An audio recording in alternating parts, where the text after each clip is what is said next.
আসসালামু আলাইকুম, সবাই কেমন আছেন? দেখেন আজকে অনেক পারলাম। ওদিনকে তো একটা পারছিলাম, আজকে খেয়ে খুব মজা পাইছে। আজকে অনেক পারলাম, সবাই মিলে খাবো। তো ভিডিও করতে করতে দেখতে খাইয়া লাইতেছে সব। হ্যাঁ ভাই আপনি পরে ভাগে পাবেন না কিন্তু। ভাই, কেমন লাগতেছে ভাই আপনার ভাই কাছে? সেই ভাই মিষ্টি আমি কেমন? আগেও বলছি এর মতো মিষ্টি ফল আমি কখনো আগের খাই ভিডিওতে নাই। অনেকে কমেন্ট করছে যে আমাদের পাঠায়েন।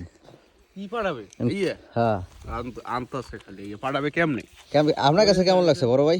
মিয়া মিয়া 2-4-5 কথা বলেন জাতির উদ্দেশ্যে। না না, আমি সমাজের নাই। খুব মিষ্টি, এত মজা এটি প্রকাশ করা যাবে না, আগে খাইতে হবে, পরে নালে মিস করতে খাওয়ার হবে। পর বসতে Guys, হইবে, যদি এরকম ফল খেতে চান তাহলে ইউরোপ চলে আসুন। অভাব নাই। খুব সুন্দর। তো ভালো থাকবেন সবাই, আল্লাহ হাফেজ। মিয়া মিয়া মিয়া মিয়া